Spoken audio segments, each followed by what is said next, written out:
Assalamualaikum warahmatullahi wabarakatuh. Salam budaya, rahayu rahayu.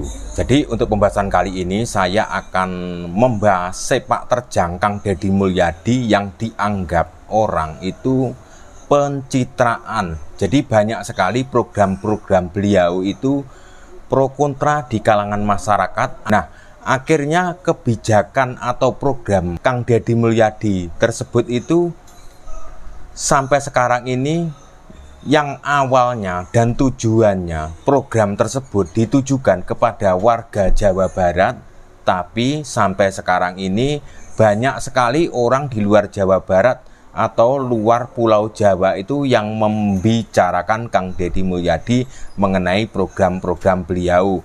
Jadi Kang Deddy Mulyadi sebelum menjadi gubernur Jawa Barat, dia menjadi Bupati Purwakarta dan dia juga menjadi seorang YouTuber seperti itu.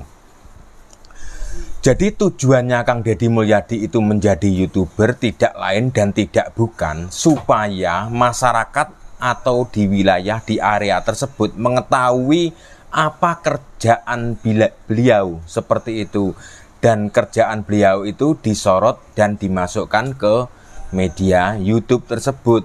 Selain mendapatkan penghasilan dari YouTube, akhirnya warga yang dipimpin Kang Deddy Mulyadi itu mengetahui apa yang dilakukan Kang Deddy Mulyadi, seperti itu tujuannya. Dan selain pendapatannya juga dipakai untuk membantu masyarakat yang ada di wilayah Purwakarta. Dan sekarang ini mencakup ke menjadi gubernur, maka pendapatan YouTube tersebut juga dipakai untuk kepentingan atau keperluan apa yang ada di wilayah Jawa Barat tersebut. Dan ini menjadi pro kontra di kalangan masyarakat. Banyak sekali orang yang mengatakan atau komentar atau para netizen lah seperti itu mengatakan apa yang dilakukan Kang Deddy Mulyadi tersebut adalah sebuah pencitraan. Contohnya Kang Deddy Mulyadi pernah melihat atau berkunjung ke salah satu di wilayah Jawa Barat tersebut sampai menangis atau sampai turun ke gorong-gorong sampai basah-basahan tersebut. Seperti itu dianggap pencitraan. Tapi menurut saya bukan pencitraan, dan itu adalah karakter Kang Deddy Mulyadi. Jadi kembali sebelum menjadi gubernur, dia menjabat sebagai bupati yang ada di Purwakarta. Jadi banyak sekali apa yang dilakukan Kang Deddy Mulyadi, seperti itu, menolong masyarakat, mengunjungi orang-orang yang tidak mampu, atau menegur sesuatu yang dilakukan warga. Contohnya seperti banyak sekali galian-galian yang tanpa izin, atau banyak sekali proyek-proyek yang tidak punya izin seperti itu, makanya ditegur Kang Deddy Mulyadi. Ya, Kang Deddy Mulyadi pernah turun ke gorong-gorong sampai basah-basahan atau di tempat kotor seperti itu. Jadi banyak sekali netizen yang melakukan cocok logi. Itu pasti yang ditiru adalah Bapak Jokowi waktu mau menjabat sebagai gubernur DKI, seperti itu. Jadi Pak Jokowi dulu ketika mau menjabat sebagai gubernur DKI juga melakukan sesuatu yang sama seperti apa yang dilakukan Kang Deddy Mulyadi. Tapi menurut saya itu juga banyak sekali perbedaan-perbedaan apa yang dilakukan Bapak Jokowi dulu dan apa yang dilakukan Kang Deddy Mulyadi, seperti itu. Memang sedikit sama tapi berbeda, seperti itu. Banyak sekali netizen yang mengatakan Kang Deddy Mulyadi melakukan kebijakan-kebijakan seperti itu atau sampai menangis atau sampai turun-turun ke gorong-gorong tersebut supaya dikenal oleh masyarakat luas untuk menuju ke RI 1, seperti itu. Jadi menurut saya Kang Deddy tidak ada niatan untuk menuju ke RI 1. Jadi kita ketahui siapa Kang Deddy Mulyadi. Jadi Kang Deddy Mulyadi sering mengatakan kepada warga setelah menjabat sebagai gubernur, kepada warga Jawa Barat mengatakan jangan sampai orang Sunda lupa dengan jati dirinya, seperti itu. Jangan pernah seperti itu sampai viral ya dan menjadi pro kontra di kalangan masyarakat. Jadi Kang Deddy Mulyadi ini memang mengangkat budaya leluhur, mencintai budaya leluhur. Jadi dilihat dari kostum apa yang dipakai Kang Deddy Mulyadi, seperti ikat kepala. Seperti itu kan memang sangat berbeda dengan tokoh publik lainnya. Jadi sangat berbeda. Jadi mengedepankan budaya leluhur. Apa yang dilakukan Kang Deddy Mulyadi seperti itu ya. Jadi pernah apa yang dikatakan Kang Deddy Mulyadi, jangan sampai kita itu melupakan sejarah, melupakan leluhur, melupakan tradisi budaya yang ada di Nusantara tersebut sampai menjadi pro kontra. Dan itu pun ada yang setuju dan itu pun juga ada yang tidak setuju. Dan juga kebijakan mengenai tentang premanisme sampai terjadi atau memanas dengan salah satu ormas yang ada di Jawa Barat tersebut. Itu demi kepentingan rakyat, demi keamanan rakyat, demi kebahagiaan rakyat yang ada di Jawa Barat. Seharusnya orang Jawa Barat itu bersyukur. Jadi banyak sekali netizen, ya memang kita tahu ya netizen Indonesia itu bermacam-macam karakter. Seperti itu ada yang pernah mengatakan juga, seandainya Kang Deddy Mulyadi itu menjadi gubernur di tempat saya, ya istilahnya menjadi gubernur bukan di Jawa Barat tersebut. Itu harapan netizen yang ada di luar Jawa Barat, seperti itu ya. Jadi banyak sekali program-program Kang Deddy Mulyadi itu yang tidak disukai oleh orang-orang tertentu. Tapi kalau untuk rakyat menengah ke bawah pasti akan menyukai program Kang Deddy Mulyadi. Contohnya seperti anak-anak yang bandel, anak-anak sekolah akan dimasukkan ke barak militer. Nah, ini pasti akan menjadi pro kontra, ya. Tapi kalau menurut saya pribadi sangat bagus dan sangat cocok, ya. Supaya generasi muda yang akan datang, yang calon memimpin kita semua seperti itu, kan pastinya anak-anak sekarang ini. Makanya Kang Deddy Mulyadi punya kebijakan bagi anak yang bandel akan dimasukkan ke barak militer. Dan itu pun sudah dilakukan. Dan menurut anak-anak yang sudah dimasukkan ke barak militer, mereka merasa senang seperti itu. Dan mereka merasa kerasan dan betah.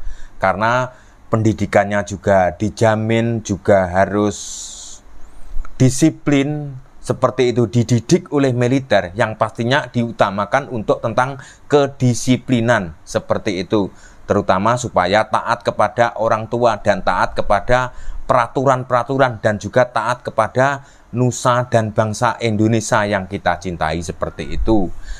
Dan ada salah satu anak pernah ketika diwawancarai seperti itu atau ditanya, ya, mengatakan atau betah atau tidak di sini, mengatakan betah di sini daripada di rumah. Nah, ini menjadi problem pertanyaan, kenapa anak-anak tersebut yang dimasukkan ke barak militer itu sampai sekarang itu ada yang betah di barak militer, tapi malah tidak betah di rumah. Dan katanya di rumah itu selalu mendengar pertengkaran kedua orang tuanya. Seperti itu ya, maklum zaman sekarang ini kalau pertengkaran suami istri ya pasti ujung-ujungnya mengenai tentang ekonomi, itu yang pasti. Makanya Kang Deddy Mulyadi itu punya kebijakan itu seharusnya warga Jawa Barat itu harus banyak-banyak bersyukur seperti itu. Jadi Kang Deddy Mulyadi itu mengupayakan supaya warga Jawa Barat yang dikenal itu banyak sekali pinjaman pinjol atau pinjaman ke bank. Itu menurut Kang Deddy Mulyadi. Dan apalagi jumlah warga yang ada di Jawa Barat tersebut kalau tidak salah itu sekitar 50 juta ya. Dan itu pun sudah hidup di kemajuan zaman sekarang, pasti akan sudah carut marut seperti itu. Makanya apa yang dikatakan para netizen mengenai Kang Deddy Mulyadi itu pencitraan, menurut saya salah ya, seperti itu. Karena Kang Deddy Mulyadi itu punya program-program yang pro kontra di kalangan masyarakat atau di kalangan tertentu, Akhirnya Kang Deddy Mulyadi itu yang dulunya dikenal di Pulau Jawa, sekarang itu pulau-pulau di luar Jawa. Contohnya seperti yang ada di Kalimantan, Sulawesi, Bali, NTB, NTT, seperti di Aceh, di Sumatera, seperti itu akhirnya mengenal Kang Deddy Mulyadi. Dan bahkan banyak sekali orang yang sampai sekarang itu di media-media sosial banyak yang membanding-bandingkan dengan gubernurnya, seperti itu. Membandingkan gubernurnya dengan Kang Deddy Mulyadi, dan akhirnya dikenal masyarakat luas. Ya, itu kemungkinan besar Kang Deddy Mulyadi juga akan menuju ke RI 1 kalau masyarakat di Indonesia ini, menurut saya, menurut penelitian saya, menurut di media-media sosial itu sudah banyak sekali orang-orang yang di luar Jawa atau di luar Jawa Barat tersebut menyukai program Kang Deddy Mulyadi atau menyukai karakter Kang Deddy Mulyadi untuk menuju RI 1. Mungkin juga di tahun 2030 atau di tahun 2035 atau di tahun 2040-an, itu kita tidak tahu seperti itu.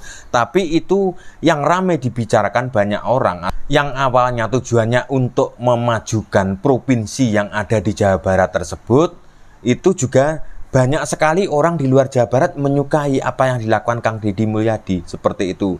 Dan kebijakan apa yang dilakukan Kang Deddy Mulyadi itu, Kang Deddy Mulyadi sudah siap dengan apa yang dikatakan, seperti itu. Jadi kalau Kang Deddy Mulyadi mengatakan A, juga akan melakukan A, seperti itu. Jadi tidak plain plan.